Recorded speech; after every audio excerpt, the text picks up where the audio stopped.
Good evening. I would like to welcome you all to the first Academy Discourse this evening. For those of you not familiar with Academy Discourses, I am Mary Canning. I am the President of the Royal Irish Academy. Also present with us this evening are Professor Pat Shannon, who is the Academy Secretary, Professor Stephen Gardner, who is the Academy Treasurer, and our Executive Secretary, Dr. Tony Gaynor. And before we begin, we do have some short Academy business to undertake. As per the Academy regulations, I wish quickly to read to you the minutes of the last discourse, which was chaired by Professor Michael Peter Kennedy. We had 10 members and 120 guests present at that, and the minutes read as follows. The President welcomed members and guests to the meeting and thanked the sponsors, Mason, Hayes and Curran. The minutes of the discourse, Reflections on the Role of a Learned Academy, with the President, Professor Michael Peter Kennedy, were signed. The President then invited Philip Lane, a member of the Royal Irish Academy, and Alan Barrett, also a member of the Royal Irish Academy, to present their discourse. Questions were invited from the audience. The President thanked the speakers for an interesting discussion and invited the audience to a wine reception. The President then closed the meeting. The Academy then adjourned. May I ask the members here present this evening in a virtual capacity if I may sign the minutes of the meeting of the 13th of February 2020. Please raise your hand or nod if you approve. The minute book will be signed by me as soon as we get back to normal business in Academy House. That concludes Academy business for this evening, and thank you for your attention to that. I would now like to introduce the first discourse of our Academy for this season, and also I think probably our first online virtual discourse. Tonight our special guests are with us for a discourse on the US election.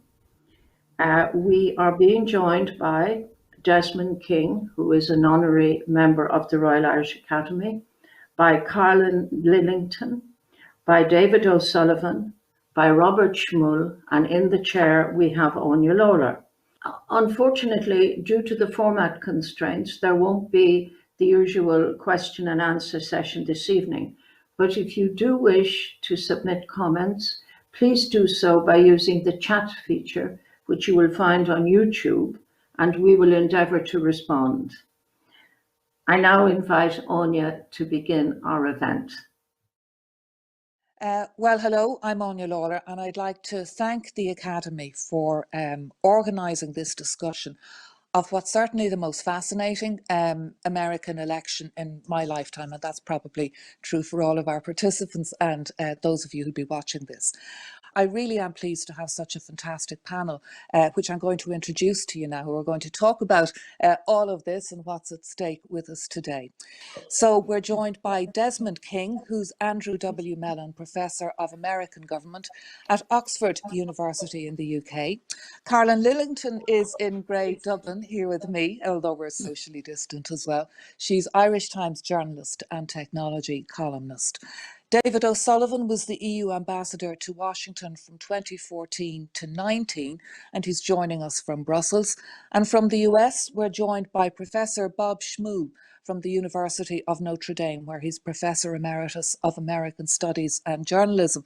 And luckily for us in RTE, Bob is also a regular contributor on American politics and things electoral on Morning Ireland on our radio show there. And Bob, I'm going to give you the first question, given where we are at this moment in time. We have Joe Biden with an average lead heading into the Republican convention of nearly 7.6 points nationally.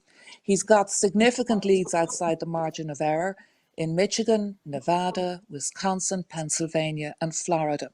But you're writing about the Democrats and the fact that they've got this 52-year jinx with a vice presidential losing streak in elections. So what are your assessment at this stage of the odds for Joe Biden?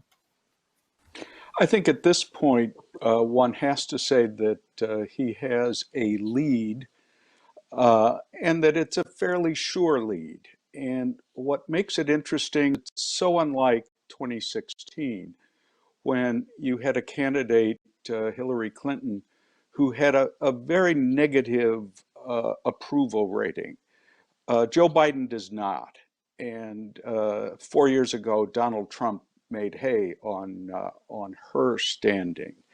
But I think we have to look or take the longer view in all this.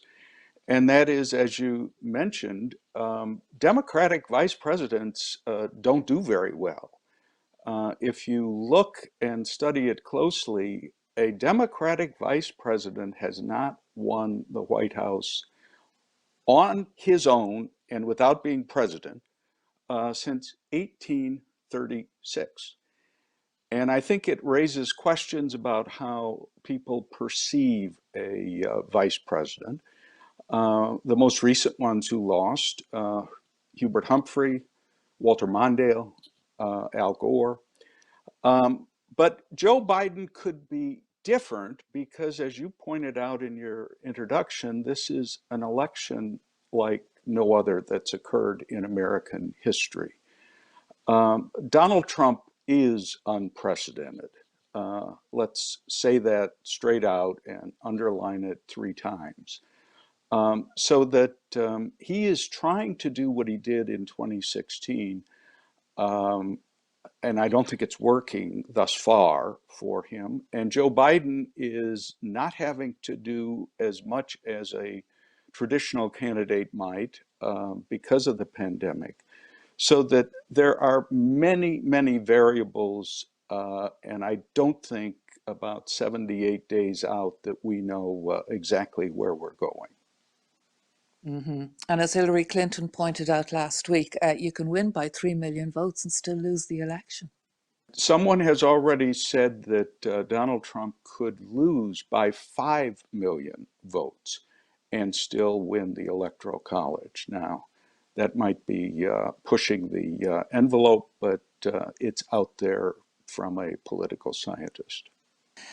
David, I want to come to you now. And the interesting thing, well, there's going to be a lot, as Bob was saying, that'll be different about this Republican convention this week. One thing that's different, they're not adopting a policy platform of any new policies. It's basically a referendum on Donald Trump and 4 more years of Make America Great Again.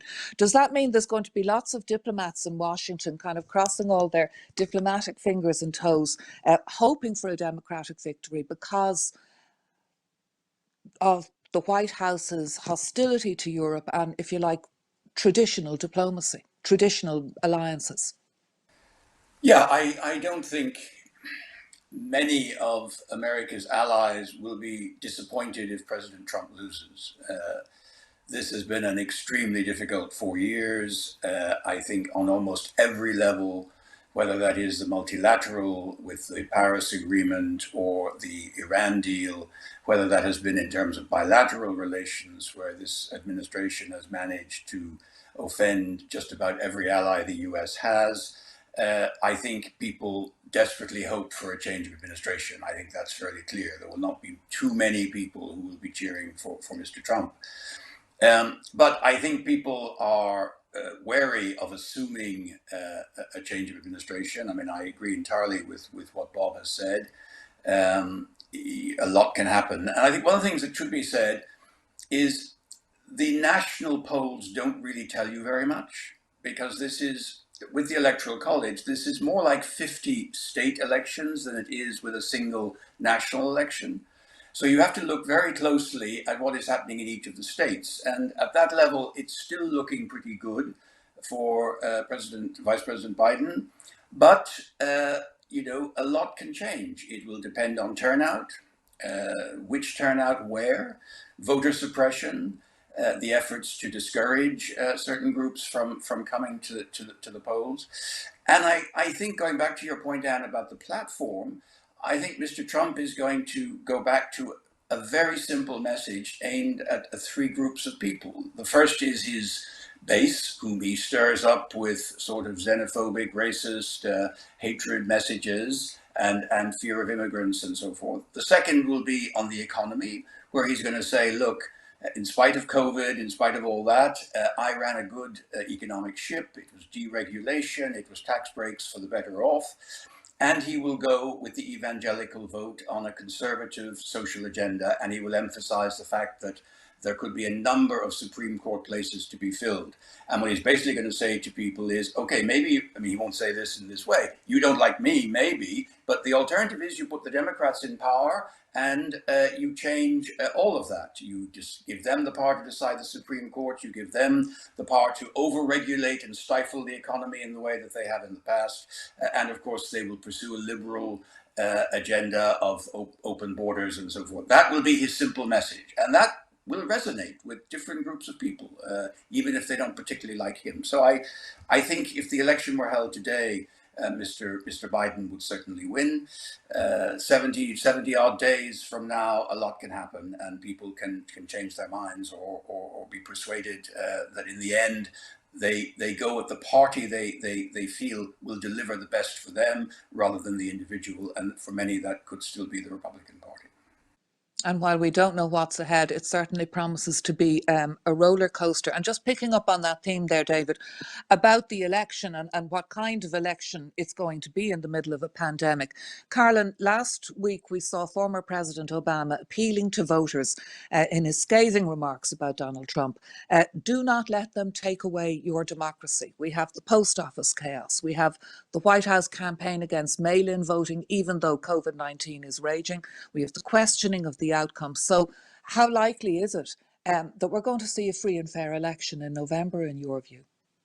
Oh, gosh, a very good question. And I mean, I grew up, the first president that I remember would have been the death of JFK. The first president I remember really clearly, though, would be Nixon, and the two elections for Nixon. And right now, this seems even more chaotic and a very threatening point in history to democracy than under Nixon and the protests then, and the invocation of state forces against demonstrators and all of that.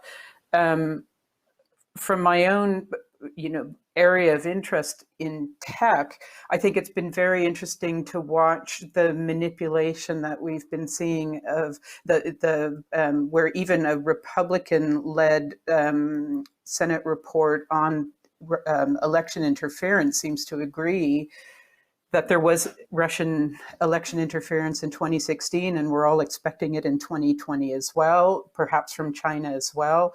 I know my distinguished panelists probably have more insight into those sort of global resonances than I do. But we've seen the kind of manipulation on social media that I think is seriously threatening to democracy, and a very, very delayed response from the big social media companies. And I'm not sure whether it's too little too late at this point. But although we have begun to see some actions taken, which may make for a slightly more level playing field, but I would really be worried about voter suppression. I was, during the 2016 election, joined in some different forum discussions where voters were posting in the South, were posting in from small towns that they were getting militia threats, that if the Democrats came out to vote, that they would have the armed militia guys would be at the poll stations watching which of them showed up. And so I think a lot of this was happening kind of below the surface and maybe wasn't picked up more generally across the media or awareness, but it would certainly seem that the same kind of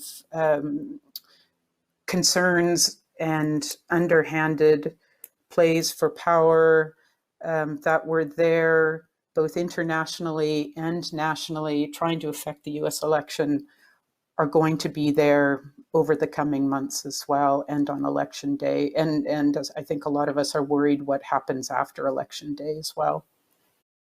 We talk about all of that in more detail in a moment. There's another weak point, isn't there as well, which could sow confusion in terms of the election machines themselves. They're a weak point on election day to hacking and malign actors, aren't they?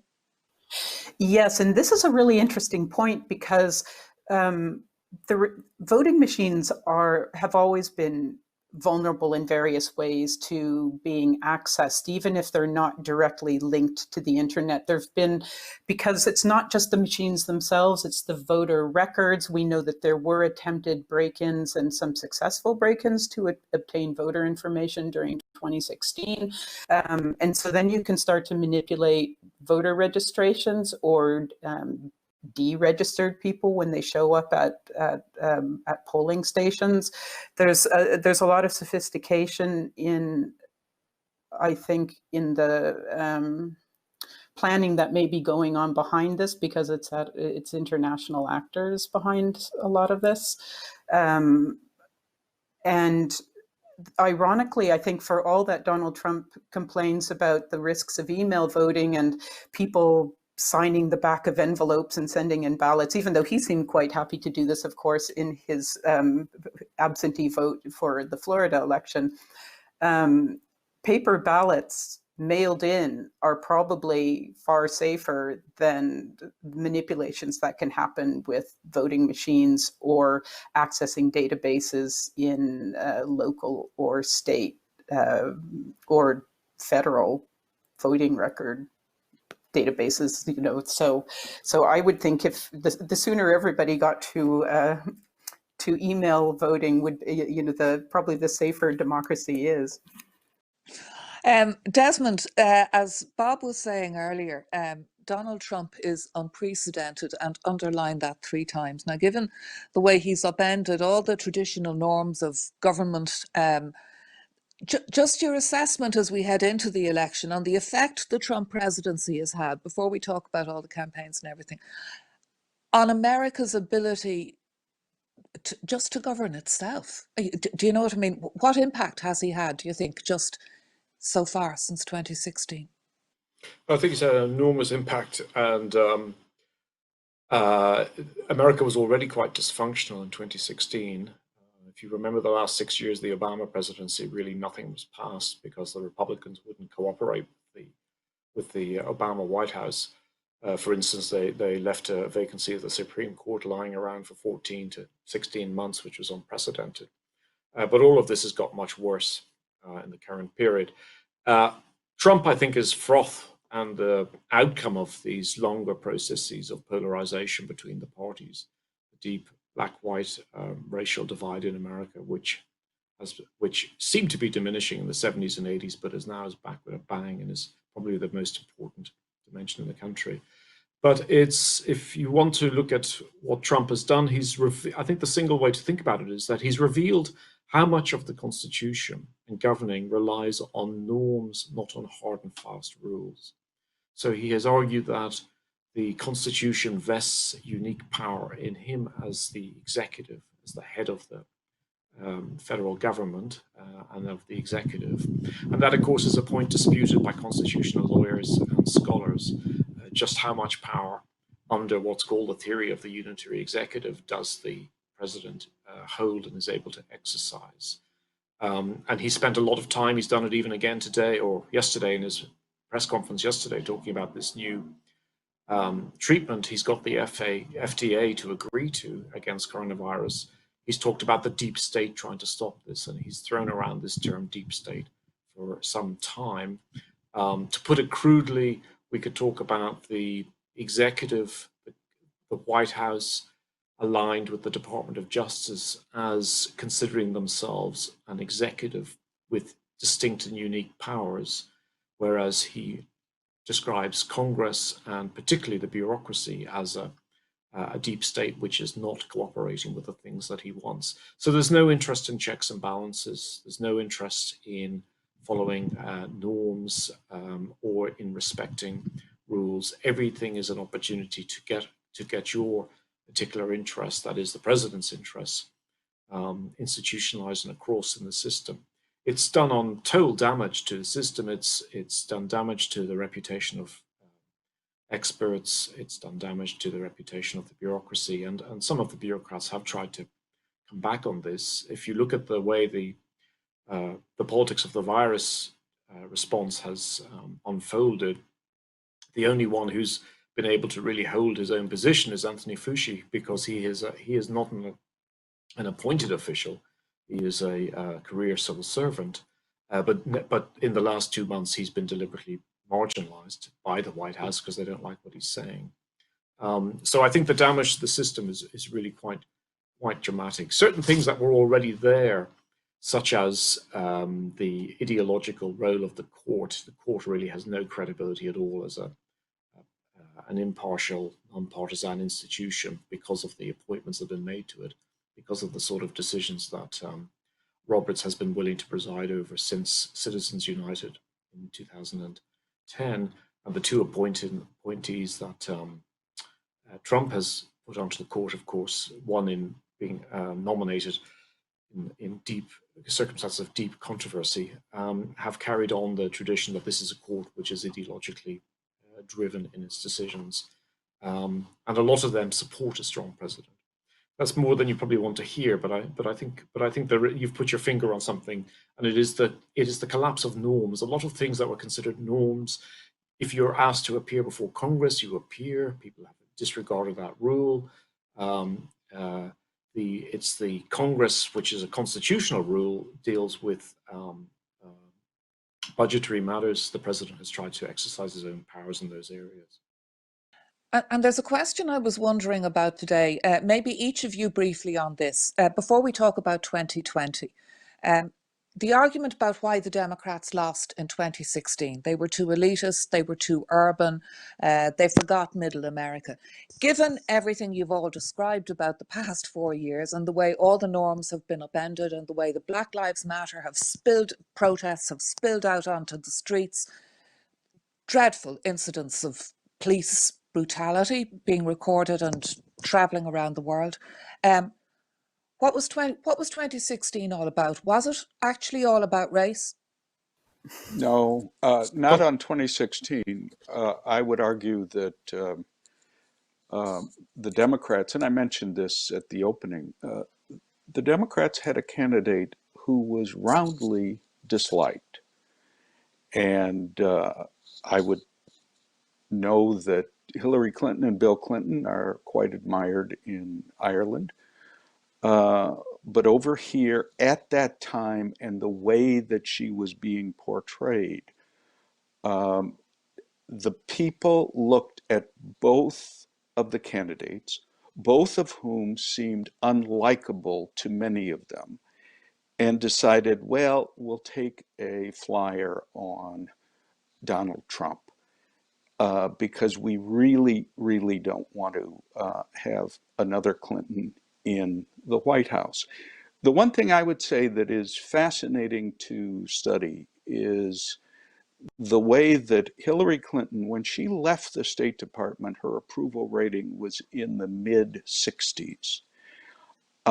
During the years that she was out of the State Department and then during the campaign, the Republicans made such an effort to demonize her that I think some of the results in some of the key states were determined by that effort.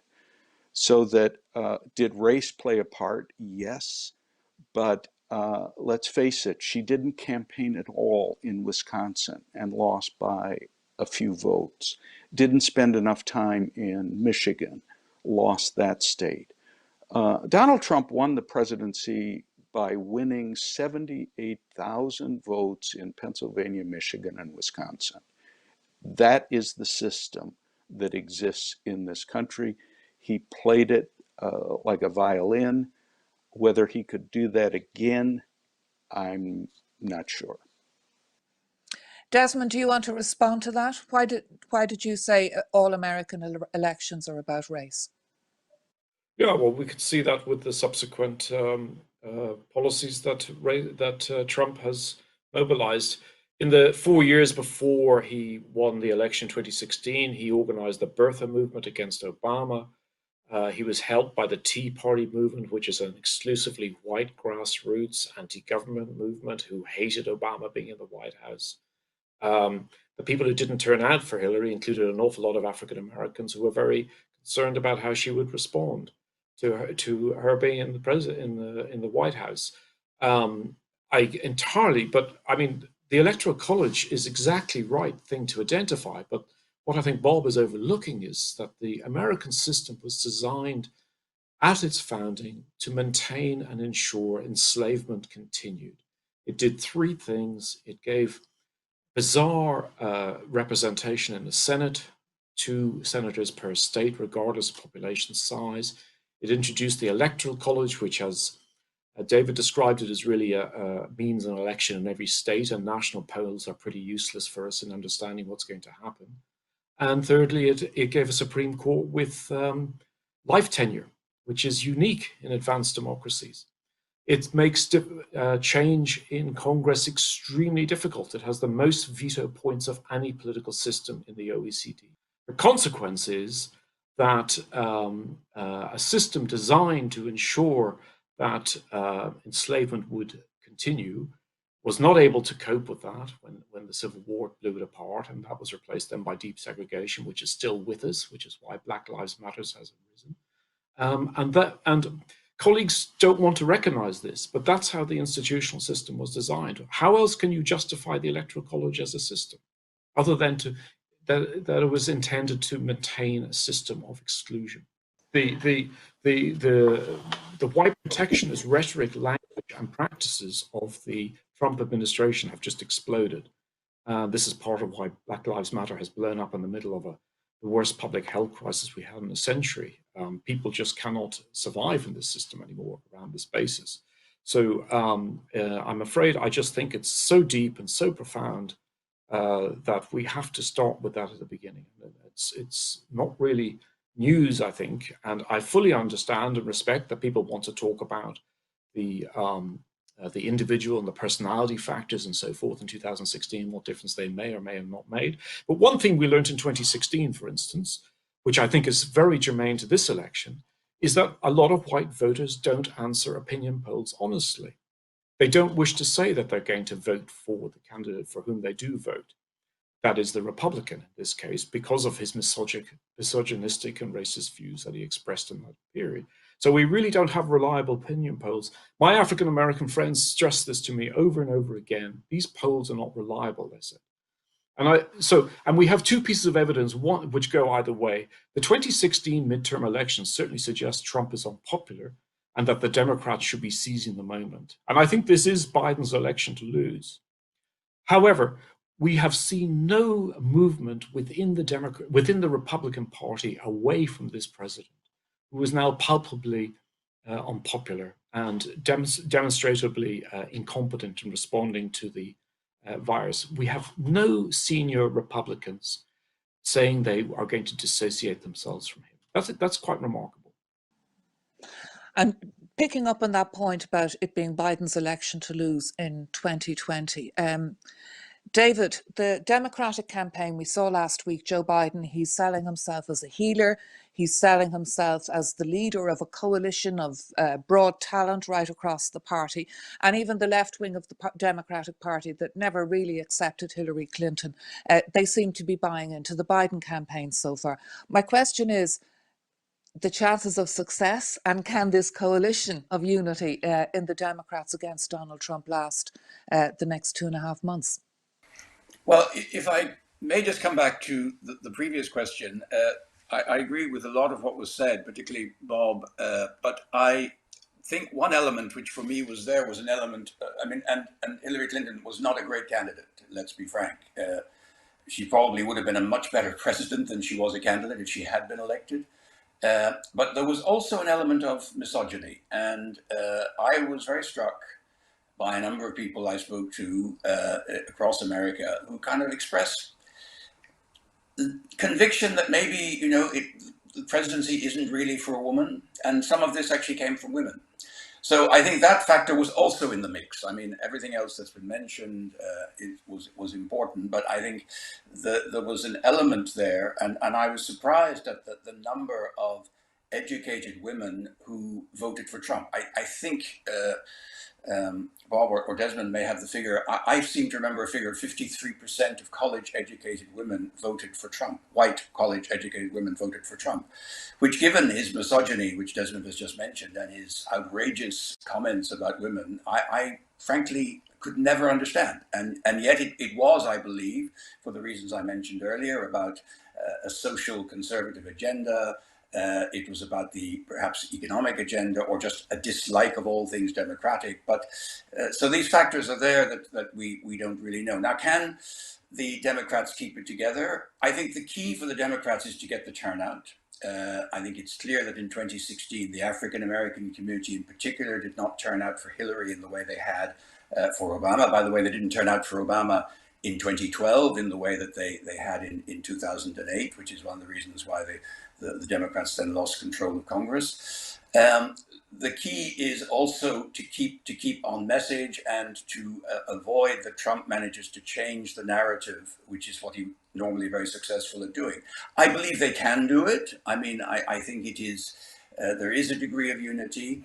And where I would slightly disagree with Desmond, I think one of the things that I have noticed is actually a growing number of prominent enough Republicans starting to distance from Trump. You had John Kasich, who was a potential Democrat, Republican contender at one point, openly speaking at the Democratic convention. You had Charlie Dent, former Republican congressman, coming out. You've had that letter in the Wall Street Journal from 30 or 40 prominent national security experts who worked for Republican presidents, not just saying they don't like Trump, but actively saying they believe it's in the national interest to vote for Biden. So I think there is some split in the monolith of Republicanism that has until now allowed Trump to run the agenda. And I think there is some evidence that some of them are going to turn away and really feel the patriotic duty, however much they may dislike it, is to vote for the Democrats. But the trick, of course, is that the Democrats don't split, don't provide Trump with the easy allegation that they're all socialists, raving lefties who are going to have big government everywhere, because that is how he will try to characterize this combination of Biden and Kamala Harris. And Karlin, we've seen, you know, Alexandria Ocasio-Cortez, this new intake of Democrats, this talk about Donald Trump is already talking about the left-wing Democrats. So again, this coalition, its capacity to deliver, you know, women's vote, the black vote on election day, and its capacity to stick to a policy platform that's going to survive the kinds of attacks that will be coming over the next couple of months. Gosh, another good, really important issue. It always seems to me like the left is more easily split on these. This is always the problem between the right and the left, isn't it? And you see it in the UK as well, is the left gets easily split over small elements of policy and doctrine and perspective. And then on the right, you'll have this unity where the goal is, as we see with the Republicans now, just align behind the individual who brings the party back into power. And I think I've been quite encouraged, I think, in the rallying of the Democrats around Biden since he emerged as the main candidate. And I was really hoping he would choose Kamla Harris. I mean, I'm a Californian. I'm familiar with her as a previous Attorney General for the state, as well as representing San Francisco as attorney, and then the state senator, not state senator to the state agenda, a national senator representing California at the federal level. I think she introduces a very interesting element, I think, in unifying a lot of those disparate strands, and perhaps as a counter to some of the issues that have been rightly raised by other panelists on racism, divisiveness, and having a woman candidate. I was really interested to see that people seem to rally around her and not be viewing her just in terms of her being a woman, but in terms of her capabilities. And it's quite different, I feel, than the way people responded to Hillary Clinton. I really felt after the last election that there was a large element of misogyny in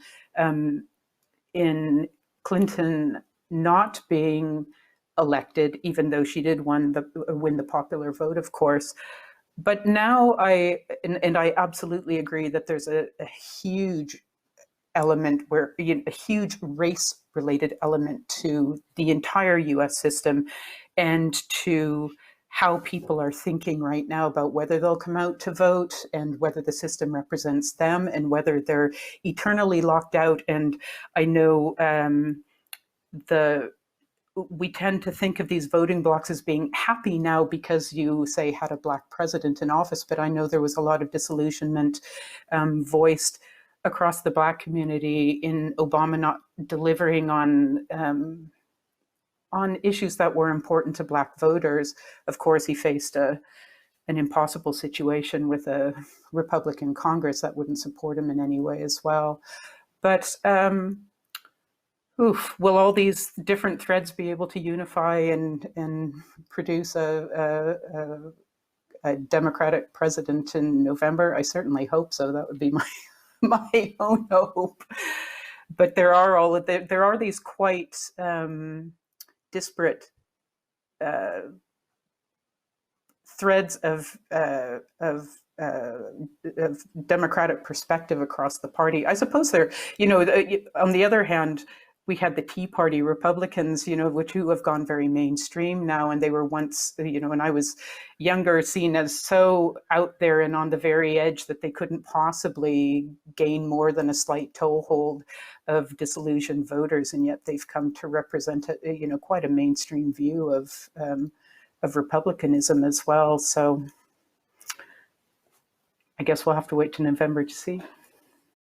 And the other thing we'll be waiting to see in November, maybe Bob Schmuhl, you'd come in on this, is it's not just the presidency, of course. There are a number of key Senate seats up for grabs.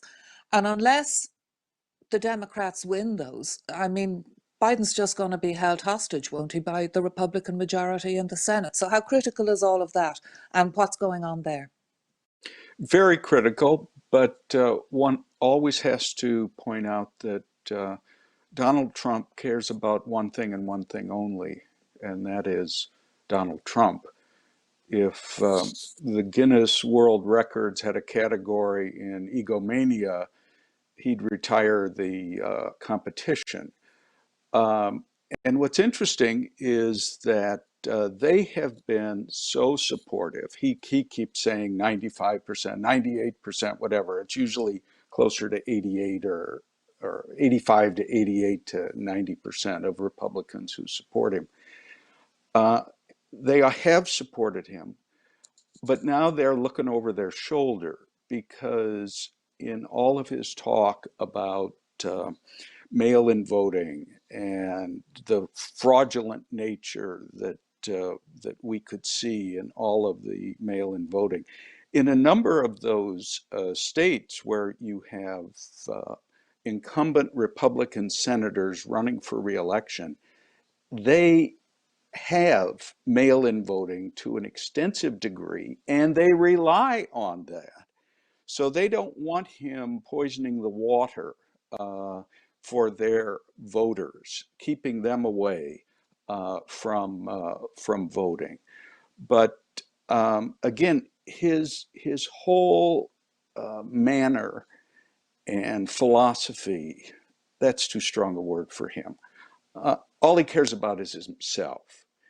And I think when you look at the list of people speaking at the Republican convention, of course, all of his adult children, his wife, one could go on in that vein, but very few of the strong leaders in the Republican Party.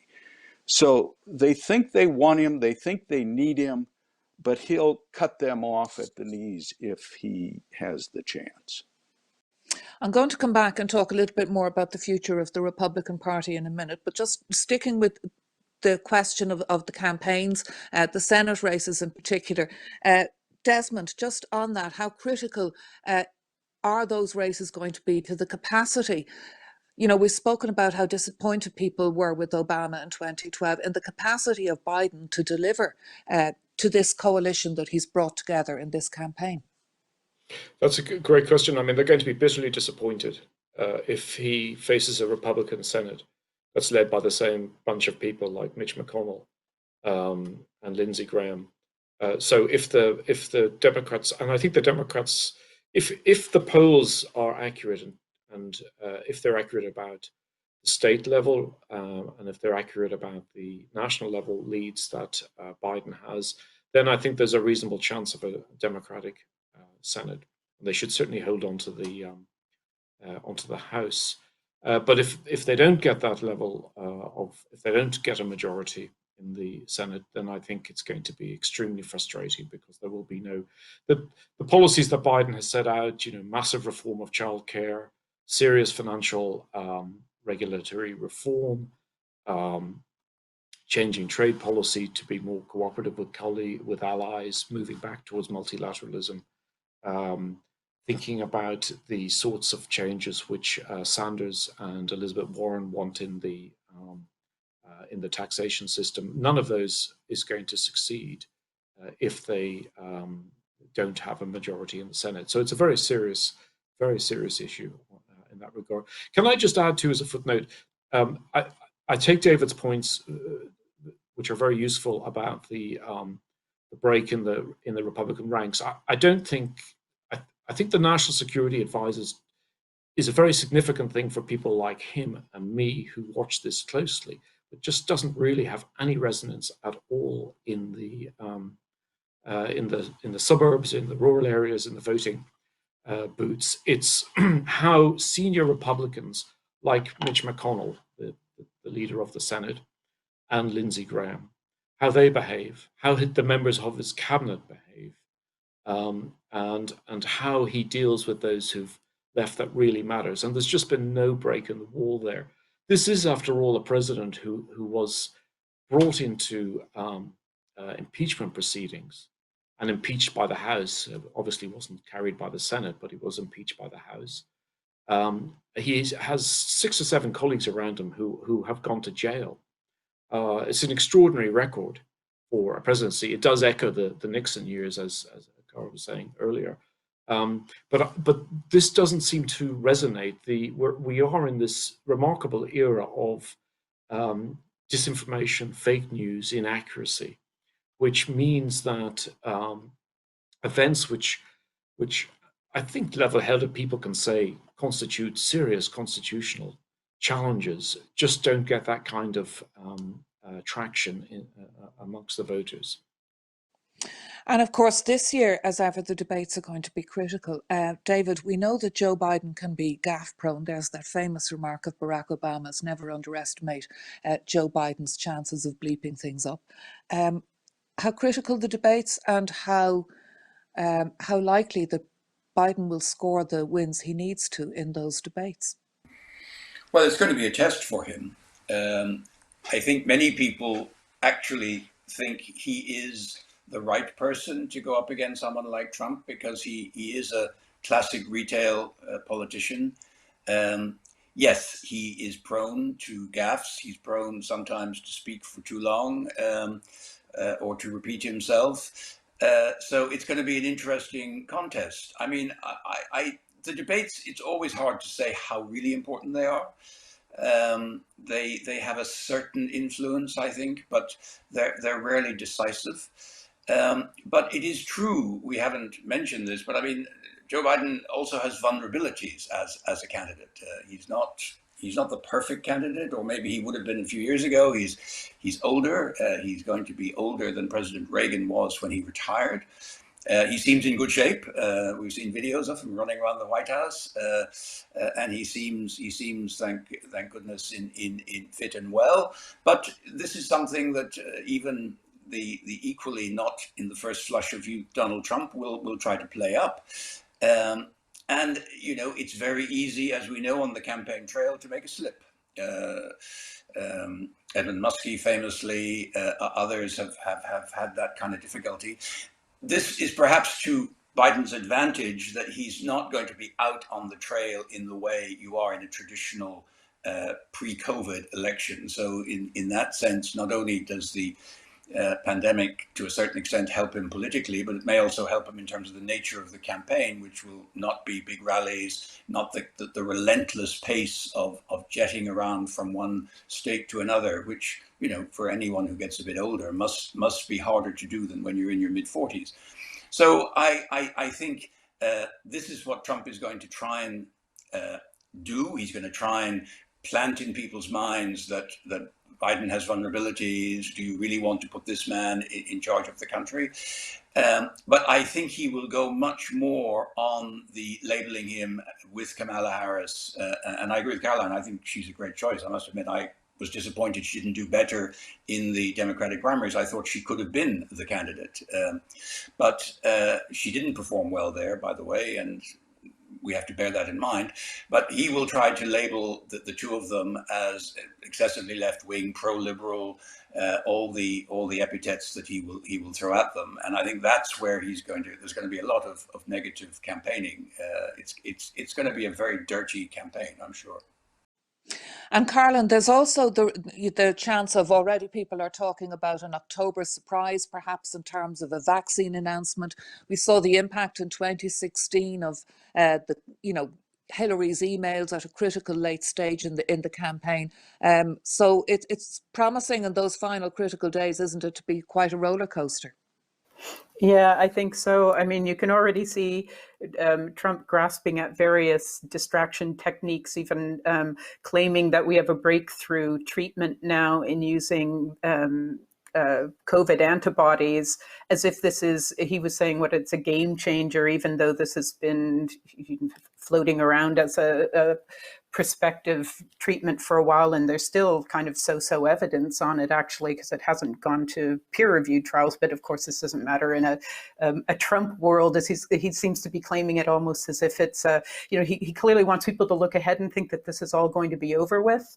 And you can see him gunning up to make an announcement that there will be a vaccine. So therefore, we saw this very senior person in the CDC, I believe it was, saying that who's in charge of the vaccine area and the granting the approval process, saying that if the White House approves a vaccine for use, which it can do under emergency powers that it has, that he will resign. You know, I mean, it all fits in with this whole chaotic Trump universe that his followers seem to really enjoy, but for the rest of us, it's endlessly terrifying, I think, and exhausting, day-to-day exhausting. So I would think, something is probably going to pop up in October, and I would suspect it will be a vaccine that is touted as the saving grace. But I really think we haven't really discussed the impact of the virus, where we will likely be by the point of the election, which if things haven't improved yet, I think it's going to be very hard for Trump to make an argument that he is leading the U.S. towards a better place in managing this virus. I think, the polls show very few Americans believe his claims that he's doing the absolute best management of anywhere in the world, as he disparages other countries, like New Zealand, for having 12 new cases on a day when they had 39,000 new cases in the U.S. last week. But reality just doesn't impinge on the presentation of the world ahead, as far as he's concerned. But if we end up in a place where cases are rising, winter's coming in, there's a big anti-vaccine body of people in the U.S. who won't be getting a flu vaccine as usual, coming into a season in which you have COVID as a complication, for example, you could see this overwhelm the hospital systems. We don't really know what's going to happen with schools. We have all these states that have been reopening, even with extremely high level infection rates, way above what we would have here, and rising case numbers. And if you're looking at the delay that you tend to see with deaths following in the rise in cases of being maybe 4 to 8 weeks out. I mean, it could be quite a difficult argument for him to make that he's showing the leadership in this area at exactly the point when Americans will be going to a referendum on his actions in precisely that area. On the other hand, you could also foresee a scenario, Desmond, in October, couldn't you, where on the one hand you've got Donald Trump saying, make America great again, my opponents are all dark. Joe Biden, he's going to put you back into a national lockdown if he gets his way. So, I mean, that could be a choice that could sway some swing voters, do you think? I do, yeah. And I know Biden has said that if necessary, they would have a national lockdown, which of course they didn't have in the first place, and that might have made a difference. But yeah, I mean, it depends who's affected, where the outbreaks are, and so forth. I mean, I think Bob earlier mentioned the issues of voting, and I don't think these should be underestimated, the levels of voter suppression, the difficulties there may be with getting to the polling booths, and there's likely to be far fewer polling booths. They may not be open for the same period as they have been previously because of the virus. So I think it's a very serious issue. I think there's also a lot about turnout. We've got 21 million Americans are unemployed who weren't unemployed 4 months ago. Not all of them are going to get jobs back. We're going into a wave of real difficulty for a lot of Americans. Evictions are about to hit because the moratorium on landlords getting rents is coming to an end. The federal assistance program, which was giving an extra badly needed $600 a week to millions and millions of people, has stopped. And President Trump has issued an executive order trying to replace this with emergency money, disaster relief money, but it's not getting through yet to the local level. The disruption to schools, that is secondary schools, high schools, and elementary schools, in some of the large cities is just immense. Los Angeles, San Francisco, children aren't really going to school. They don't have the backup at home that they need through computer and internet linkages. So there's a lot of sort of chaos there. And if you think about it, we've had a chaotic presidency for 4 years. I mean, every day consists of numerous tweets which brilliantly distract attention from what's been going on against Trump the previous day, and he sets a new agenda. He finds a new target to attack. He moves with adroitness around these issues. So chaos is very good for him, and I think it scares people. Keep in mind the image of those two middle-aged white lawyers in St. Louis coming out with their guns brandished against the BLM marchers who were going through their area, saying it was a private road. It was a remarkable shot, and I think that conveys the sense of what a lot of these middle-class white voters feel. And they are the ones who will definitely get out to vote in November. The others may not.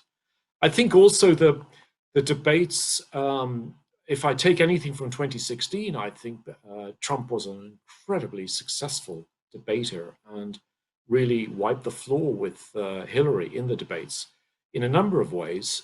He understands that these debates are entertainment. His business is that he made his reputation from doing a reality TV show. He knows that presidential debates are keen on getting high ratings. You get that by shock, and you get it by setting up strong positions. You don't get it from discussing policy details.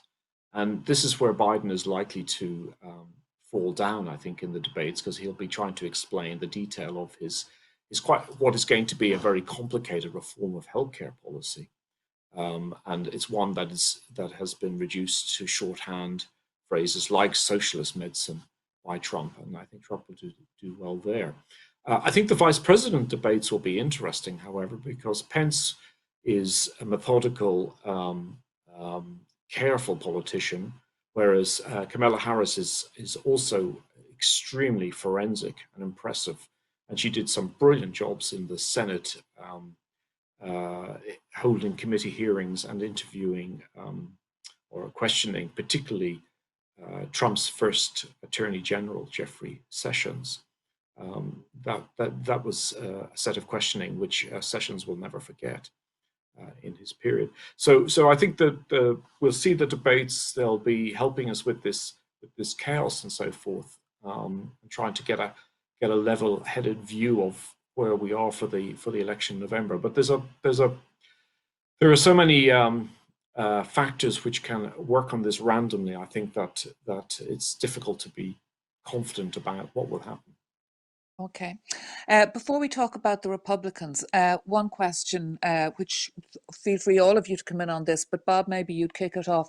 I mean, it's impossible to think that there's any undecided voters in the American polity at the moment, but who are the swing voters in 2020, and what will swing them? It's a great question, and I think if you look at the polling, you have to look at the likely voters rather than the registered voters. So again, we're looking at polling, but you got to be careful in doing so. You find roughly 8% of the vote that would call themselves undecided. There are some who think that that might be a little high. When you pull back and think about it, the amount of money that is going to be spent over the next few months, and all the effort and all the coverage that the media will give it, we're looking at a fairly small, narrow number of people. And I think what we haven't said, we've talked a lot about Donald Trump, but I would interject this. I already sense a desperation to him. He's all full of brio and bravado, but just on Friday, he said the following: "I'm the only thing standing between the American dream and total anarchy, madness, and chaos." Well, that's interesting. A couple of weeks ago, he was pushing for a fourth debate. Now, tell me about an incumbent president who wants an additional debate. As Desmond said, yes, he's the performer, he's the actor, he's the entertainer, but he's trying to change the dynamics of this campaign. So that who's he going to have at the convention? He's going to have the two people from St. Louis who were brandishing those guns at the Black Lives Matter protesters. I mean, all of this is part of what is happening, and I think part of what all of us should be aware of as we go forward. Anyone else on the swing voters? And I mean, the Republicans, obviously, Donald Trump already talking about the suburbs, although his idea of the suburbs seems to be something from the 1950s. Karlin? Suburban housewives, to be accurate and precise. With their aprons on, obviously. Karlin? Right. The question being, who are the swing voters on this one, or who are the uncertain voters? Gosh, you would think everybody would know exactly how they were going to vote for this particular election. Everybody I talk to is so polarized, but I think what I learned from the 2016 election was a lot of the people there were an awful lot of people who weren't actually revealing how they were going to vote, and you kind of assumed they were going to vote one way, and they generally broke for Trump. People that I knew as Facebook friends, for example, and who posted right after the election, I'm so sick of the Obamas, I'm so sick of the Clintons, I just want change. I wasn't going to vote for Clintons again. I don't want these dynasties there, which now seems kind of funny since the Republicans are talking about lining up a Trump dynasty of children leading on into the future who might be elected as presidents decades on, God forbid. But I think it's in some ways it's I think I certainly hope personally that there are Republican voters who are planning to vote Biden simply because of the chaos that has been the result of the way they voted in the last election. I think the Lincoln Project, the Republicans for Biden group, which has just taken social media by storm with these brilliant commercials and sort of taken the drama away from the Democrats' own campaigns because they do it so much better themselves, is perhaps an indication of there being a base of voters who may not be out claiming how they're going to vote, but will swing towards Democrats. But who knows? And I think it will come down to who feels disenfranchised still and maybe wants to vote in a different way, or who feels disenfranchised and wants more Trump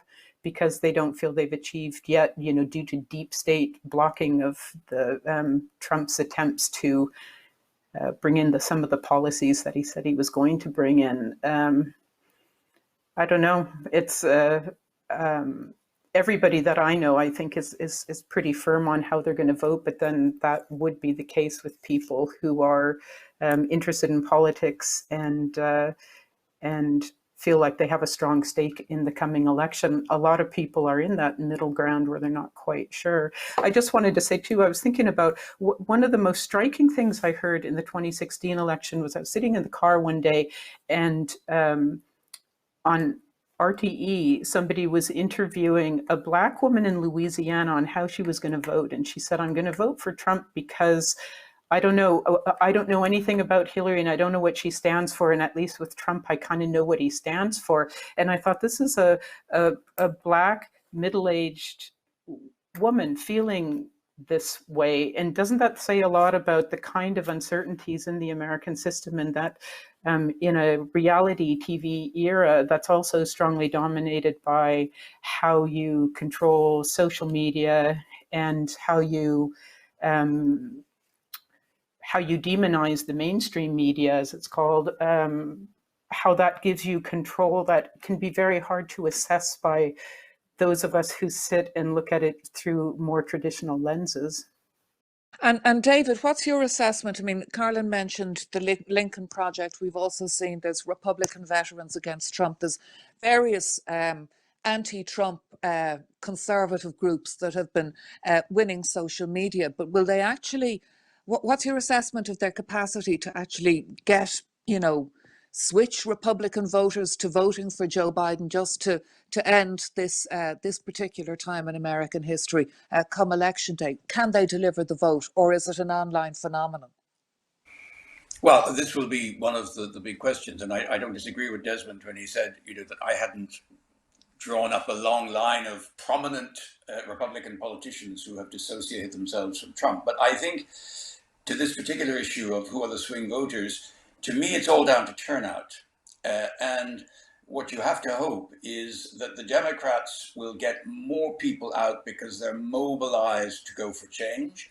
And the Republicans may get slightly less people out because some Republicans may not want to vote for Biden, but they will not be able to bring themselves to vote for Trump. I mean, even John Bolton, not a man I have much respect for, has said he will not vote for Trump. He also won't vote for Biden, so I don't know who he's going to vote for.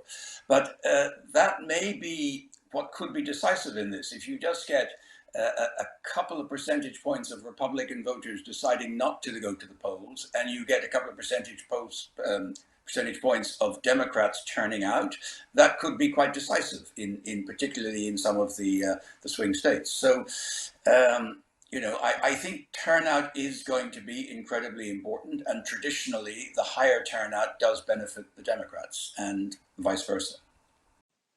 Look, you were there in Washington till 2019. So what's your explanation for the Republican base, which has loyally followed Trump through what we used to think was the Republican Party that we knew, to, verging into QAnon territory, and it's followed all the way? I have no explanation, Áine. It completely defeats me. I could not understand it. I had many good friends on the Republican side who told me before the election Trump was a charlatan, a disaster. Then once he won, they rallied behind him. And they allowed this hostile takeover of the Republican Party, for which history will never forgive them, in my view. It is a most remarkable phenomenon of craven pursuit of power and prestige and money and influence. And people basically sold their souls for that. That is the only explanation I have.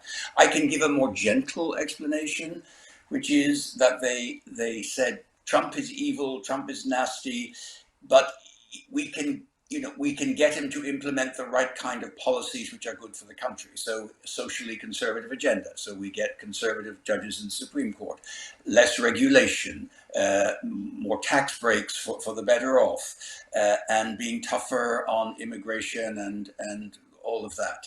So, you can say he had generally an agenda which they felt more comfortable with than the Democratic agenda.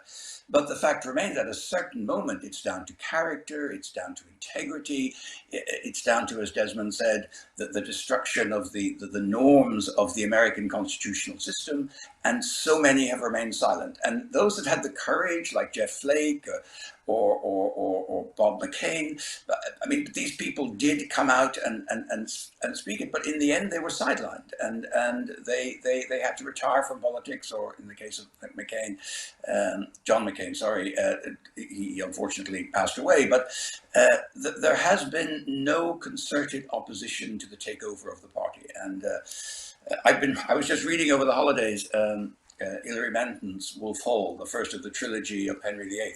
And I was struck reading it in the debate about, whether you supported the king in what he wanted to do or not, some of the similarities with what we witnessed with the Republican Party, which basically was, we didn't want Trump, we thought he was the wrong choice, we think he's an evil man, charlatan, but now that he's got the power, sorry, he's the power, and we have to follow what he says. Bob Schmuhl, what are your thoughts on the Republican Party and what has happened to it under a Trump presidency and where it's going?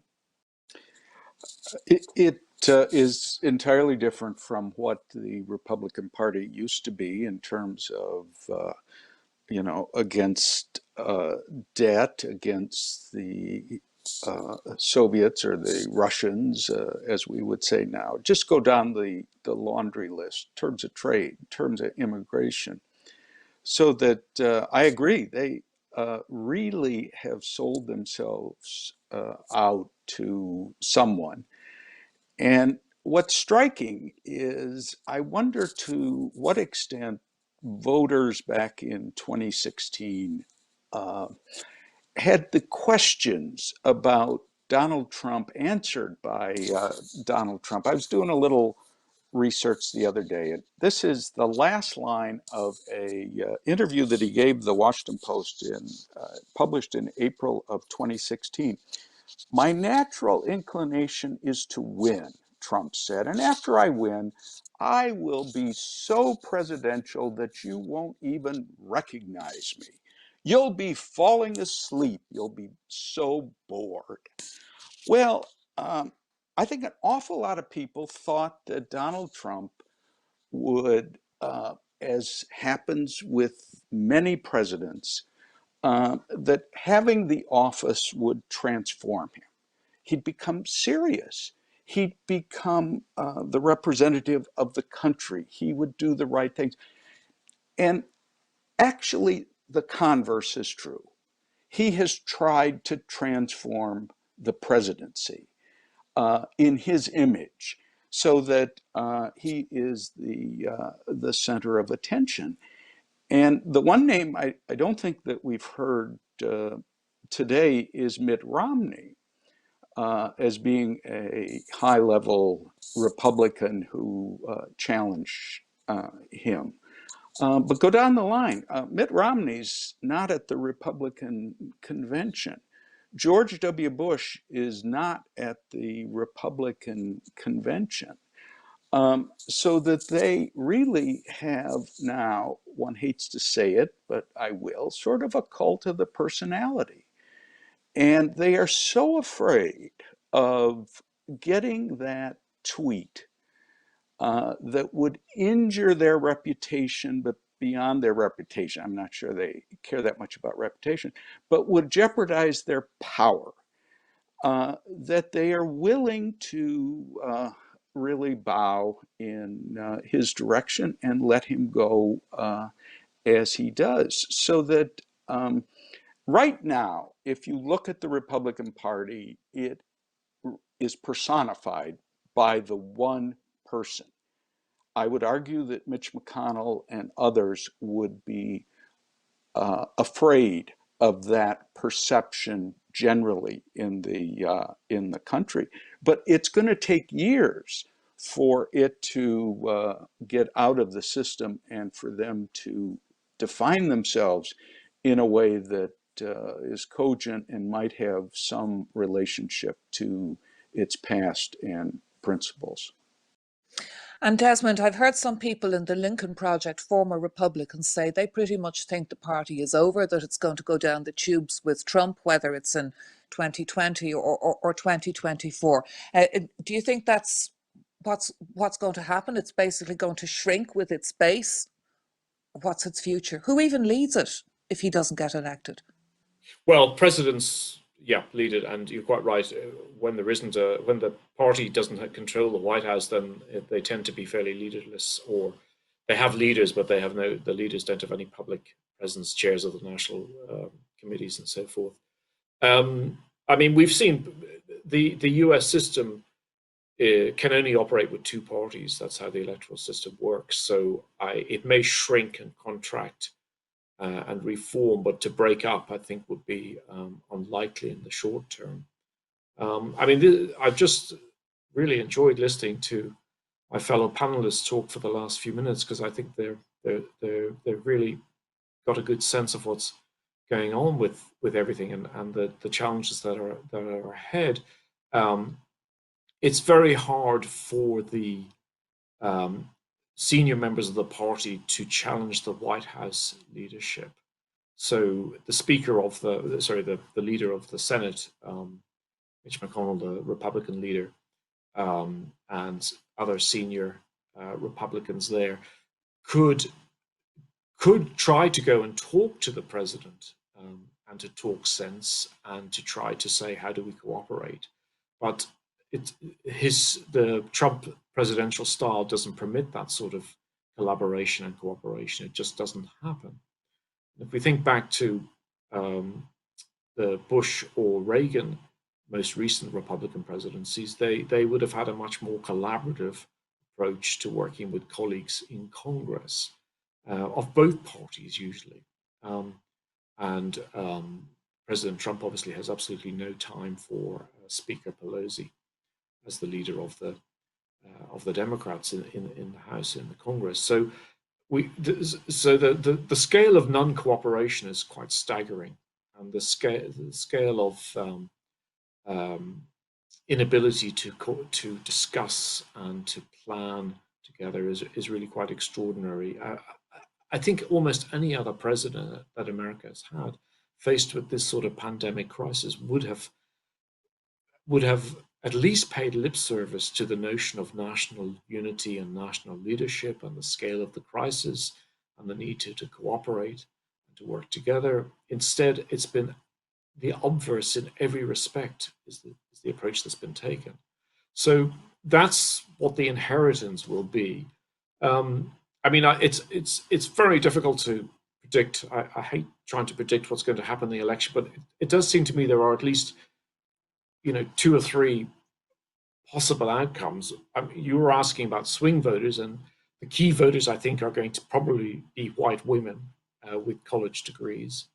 Trump in 2016 won a plurality of white voters in every category: white voters, men, women, with degrees, without degrees, old, young, suburban, rural. So some of those have to break ranks if he's going to lose, and that has to happen in key states.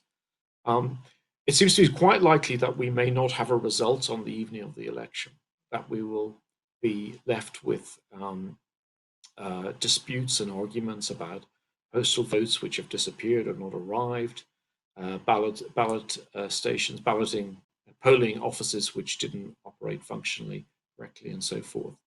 And we may also then have sizable Democratic successes in certain areas, but not necessarily a clear result in the presidential election. So there's a lot ahead. There's a great deal ahead, and I'm sorry that's veering away from your question about the Republican Party and where that will go.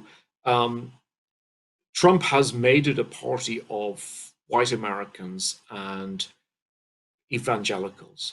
Those are the two core groups, and they overlap because the evangelicals are overwhelmingly white. That is a group who have been brilliantly organized through the use of social media and the way in which algorithms work on Facebook and elsewhere. They were used brilliantly in 2016, and in some ways that was the culmination of a strategy begun during the Reagan years, when Reagan successfully brought religious voters, the religious right, into the Republican fold. And that has been expanded in the way in which social media operates, means it's a very tightly knit groups. And I think it's important to remember he's really delivered for this group. He's put conservative, anti-abortion justices onto the Supreme Court. We know that one of the justices is very ill, and if she were to die in the short term, then there would be another position even on the court. But he's not. Most presidents don't get to put as many justices on the court as he's been able to do in a single term. And this is a big achievement. And he's done a lot of other things for religious voters who are a significant part of the US electorate, and they will stick with the Republican Party. But you do bring me actually very neatly to another key question, because Karlin, you were talking about the things that could go wrong in terms of the campaigns, in terms of the vote, but picking up on that, we may not know what's going on election night. It may take a number of days. It may be disputed. So even if Joe Biden wins, a very roller coaster campaign could be followed by a very bizarre couple of months if Trump disputes the outcome, refuses to go, or his protesters come out on the streets against the result. My sense is a lot of people feel that is what's going to happen especially if there's quite a close election. But I think you wonder what he'll do, even if it looks like it's a fairly clear Biden victory, and whether you can see him again lining up sowing seeds of doubt and raising the issue of the deep state and the manipulation of ballots and who's actually doing the voting, and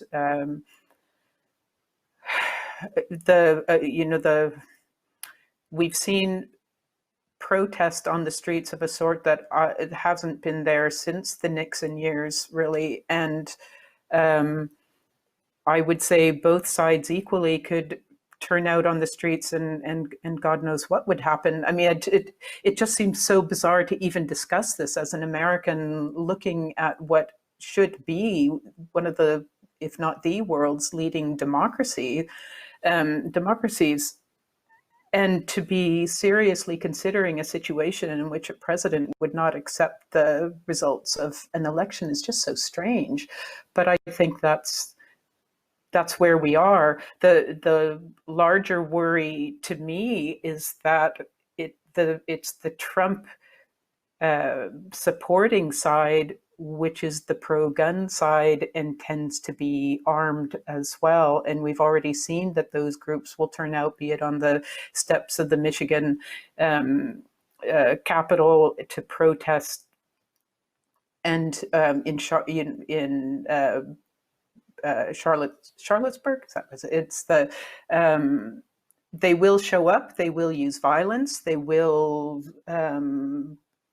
be physically threatening. They will drive vehicles into protesters, and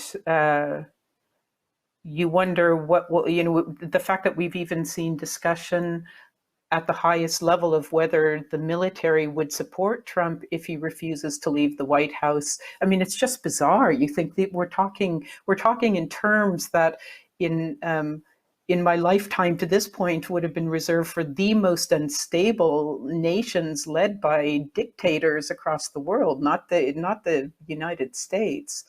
And I certainly hope that's not what we come to, but I do feel the ground is being laid for exactly that to happen, and none of us know. That's the nature of the Trump presidency, is it is impossible to know what he will actually do when the day comes. And Bob Schmuhl, do you have similar concerns about the interregnum? Absolutely. I'm old enough to remember the 1960 election. I was small, but studious even then. Richard Nixon did not dispute the returns in Texas and Illinois. A lot of people told him that he should, but he thought, no, the presidency is too important to have a cloud hanging over it. Certainly Al Gore in 2000 could have done probably a little bit more, but didn't, and was gracious in defeat. But Donald Trump, I mentioned this before, is sort of playing the desperation candidate already. In Wisconsin last week, he said the only way we're going to lose this election is if the election is rigged. Remember that. It's the only way we're going to lose this election. So already he is saying that he is not going to really accept the results. And one can only imagine what would happen. Recently, he said that he wanted to have law enforcement people at the polling places. Well, again, that raises doubts, particularly among minority voters. Geez, is it something, do I want to go and vote under those circumstances? So that at almost every point and almost every day, he is raising doubts about the results themselves. And he's been asked quite openly, will you accept the results? And he has said, we'll see what it's like at the time. I'm not going to say one way or another. His press secretary the other day said it's certainly up to the president to decide on accepting the results or not. This is not how Americans have conducted elections in the past. And I'm back to that point about the unprecedented nature. That continues every single moment. And we're just going to have to see. I think it's going to be open, and for 6 weeks, let's say, we're going to be talking about who actually won the American presidential race. David O'Sullivan, listening to all of you, there's a sense that this is all going to get a lot worse before it gets any better. Well, I think it is a difficult moment for America, and therefore for the rest of us, because the influence and impact of the US on the rest of the world is so big. The only thing we could hope for would be a very decisive Biden-Harris victory. I mean, one that was almost beyond dispute. I would tend to agree that President Trump will probably dispute it no matter how significant it is. But if it is one which genuinely is on a scale that is sort of makes Trump the clear loser, he can try to whip up doubts about the legitimacy and so forth, but it will be difficult. If it's more narrow, if it's contestable, if there are legitimate kind of questions about how the votes went in certain states, whether all the mail-in votes and all of that, then I have no doubt that this president will use all the means at his disposal to create as much confusion and political chaos as a means of trying to cling to power. So yes, I think this is going to be a difficult campaign, a difficult election, and probably a difficult transition. Because I think what has changed in America, a country I've known when I first went there and lived in California for a year in 1961, The thing that has changed is the politics has very much become a winner-take-all politics.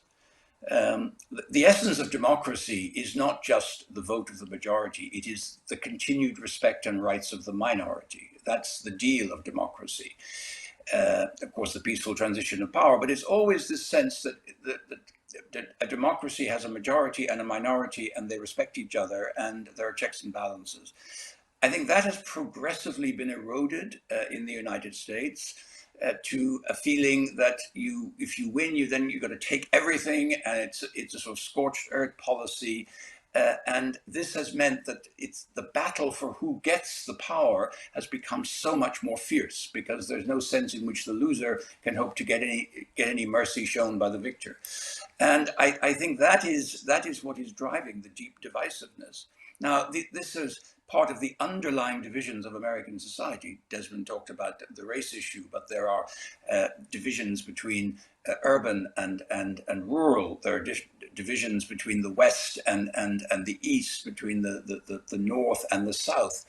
I met several people during my extensive travels around the US who said to me, and I'm not talking about influential politicians, I'm just talking about taxi drivers or people, hotel receptionists or people like that, who would say to me, we wouldn't rule out that this country could see a civil war someday. Now, they were not talking about gray uniforms clashing with blue uniforms on the battlefields of Virginia. They were talking about civil unrest. They were talking about people with guns, people feeling they had to take to the streets or use other means to assert their views. So there is this sense of the fragility. I'm a huge fan of the United States. I ultimately believe in the deep decency of the vast majority of American people. I think they will come through this, but I think there could be some very, very bumpy moments in the next few months.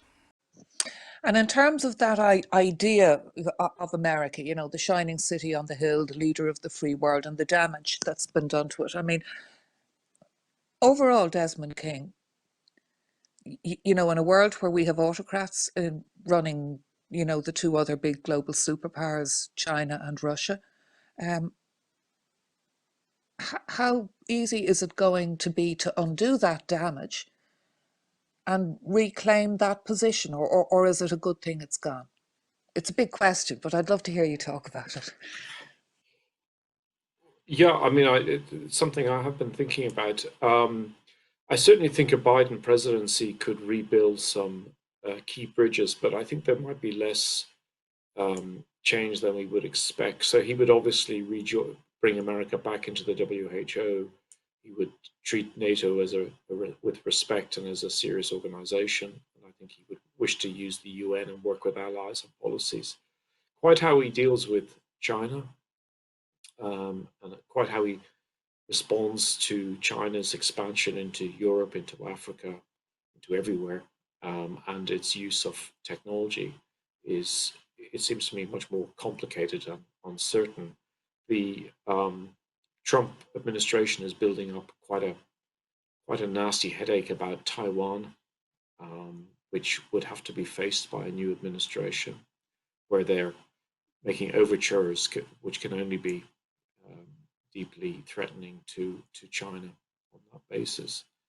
And of course, I think a Biden administration might be likely to take a more serious line towards Russia and to recognize it for the sort of dangerous authoritarian state that it is, rather than pretending that it has a benign leader who doesn't. And we've had a vivid reminder in the last few days of just how dangerous that country is for politicians in those countries. But if you think that the US didn't respond in any way to Crimea, and it's not really responded substantially to Hong Kong, would a new administration be able to do more in respect, say, to if Russia effectively takes over Belarus as a way of stopping it becoming a freer society?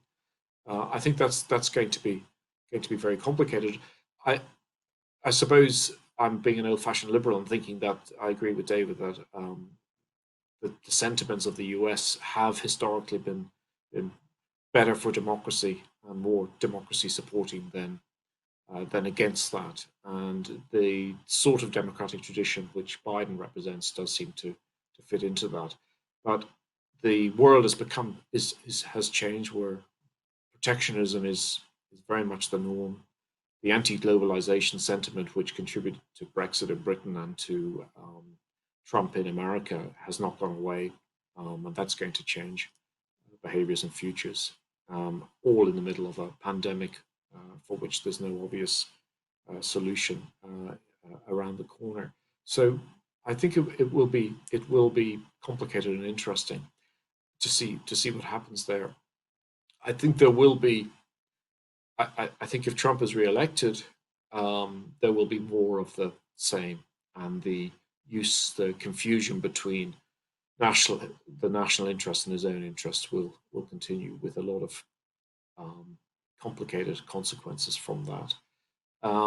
But he has pushed, or he hasn't really, but the colleagues around him, like Peter Navarro, have pushed these questions about the influence of Chinese companies and Chinese trade onto the political agenda in a way which I think any new president will have to pick up and run with. But the belligerence and the bellicose style that we have at the moment from the White House towards NATO allies, for instance, I think would subside, and that will be a good thing. Yeah.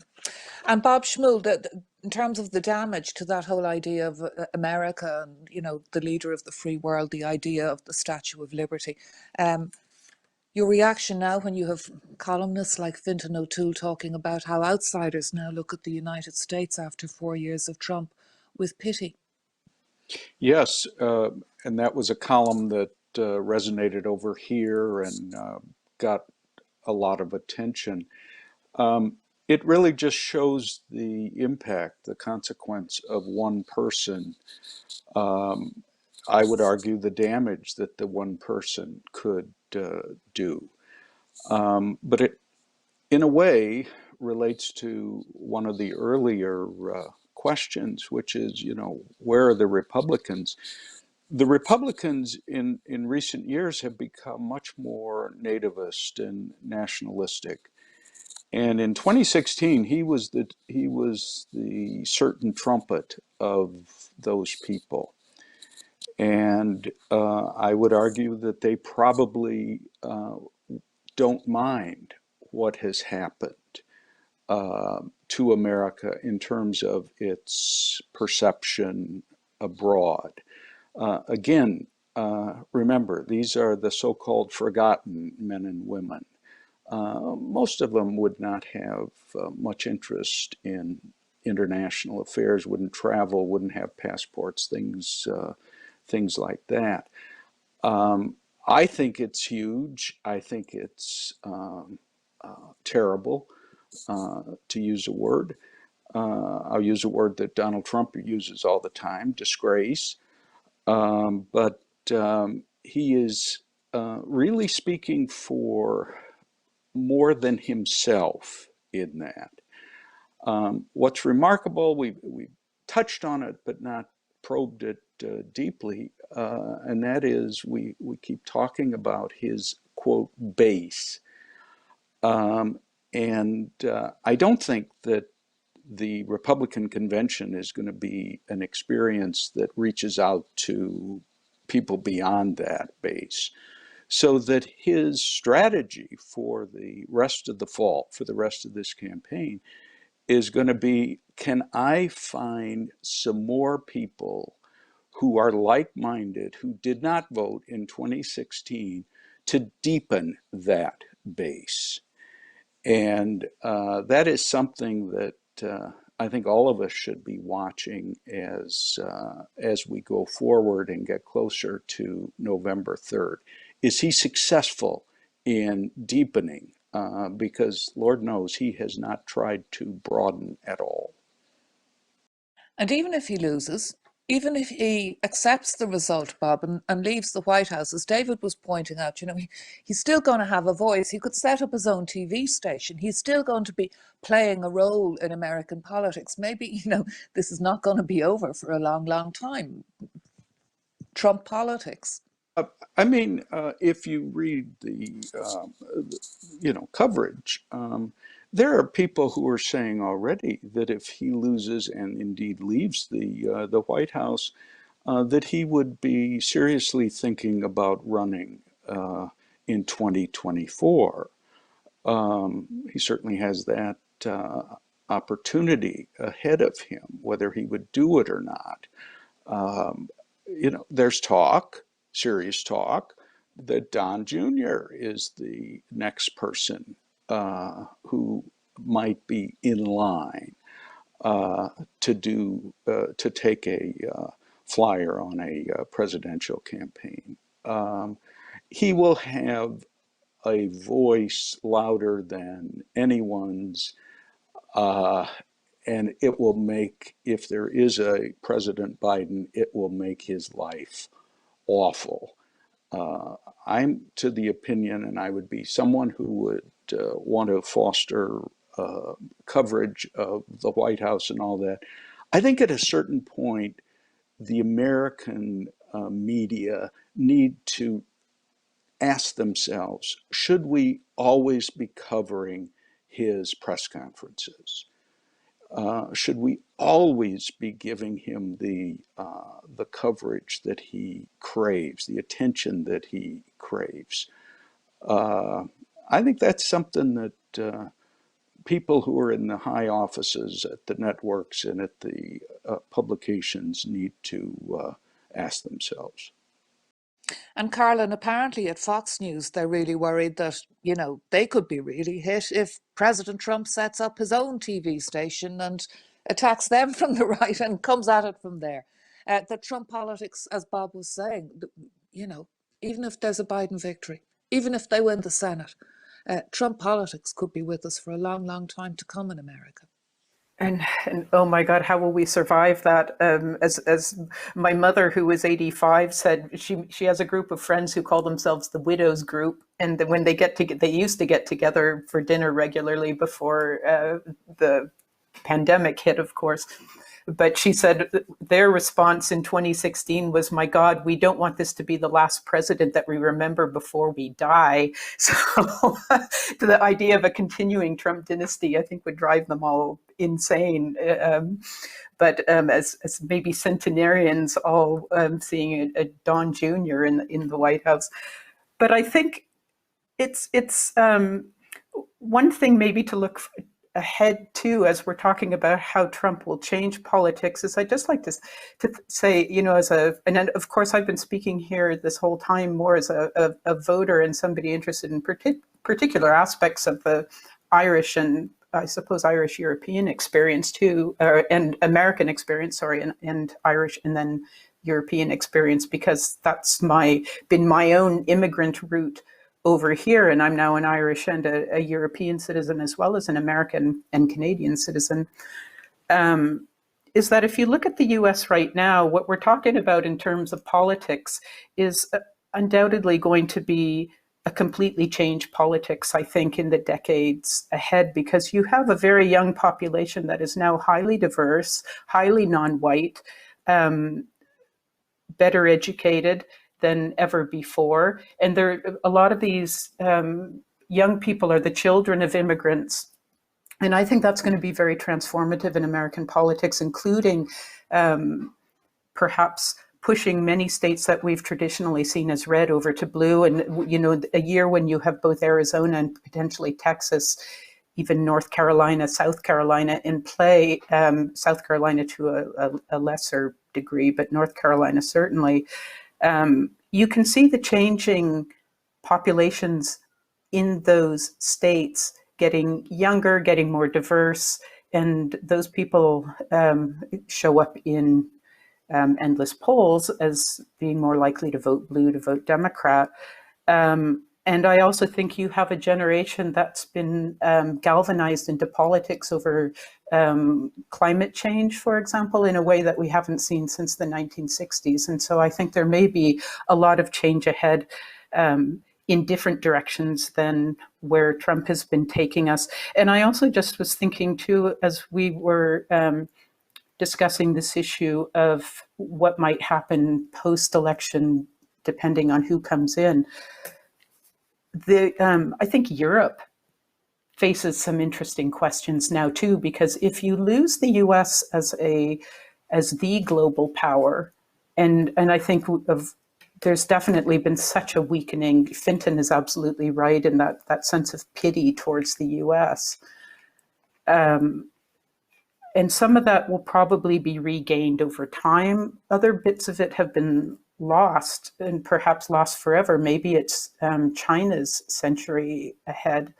But certainly there could be a much larger European role, and it raises lots of interesting questions for Europe ahead on whether it becomes more federalized, the identity of individual nation states versus the larger European project. And just as somebody who now sits and looks at that wider picture with a personal stake, I find that really fascinating too. Okay, I'm not going to go into the EU role because at this stage, I think that's probably a discussion for a whole other day.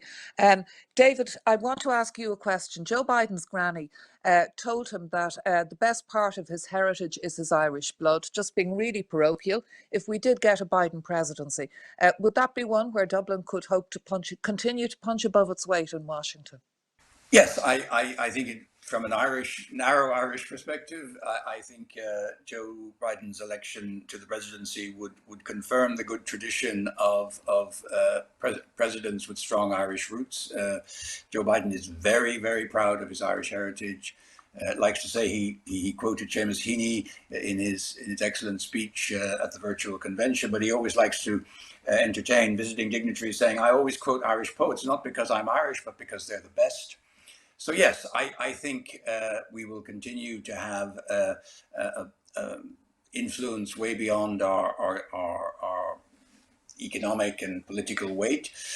Of course, it is an influence which is important, good for the country, but it tends to play more on Irish issues than to play on broader issues, if you see what I mean. I think the fact that the Taoiseach gets, every Irish Taoiseach gets, an hour in the White House once a year is a remarkable achievement for a country like this. There are much bigger countries whose presidents or prime ministers would cut off their right arm to get a meeting once every 2 or 3 years with the American president. So this is a huge attribute which the country has, and I've no doubt that Joe Biden will emphasize very much his Irish roots, and I'm sure the government will be thinking of a way to get him to an early visit to Ireland.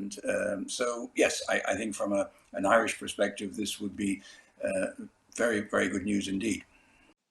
You've given us the one certain fact we can hang on to in this discussion, in all our projections about what's going to come up in the campaign and afterwards, and the impact of all of this, which is, David, that a Biden presidency would mean more Irish poetry in the White House.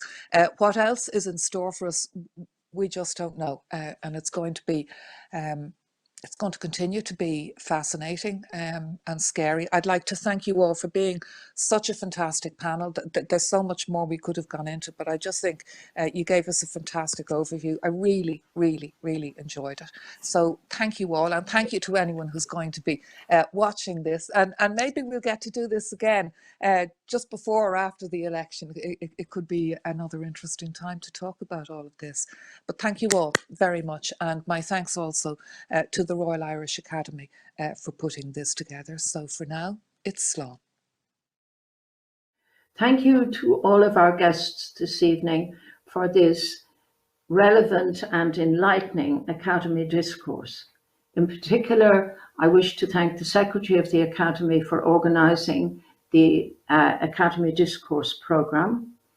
Our next Academy Discourse will be Culture, Heritage and Recent Armed Conflicts by International Cultural Heritage expert, Dr. Munir Buchanaki.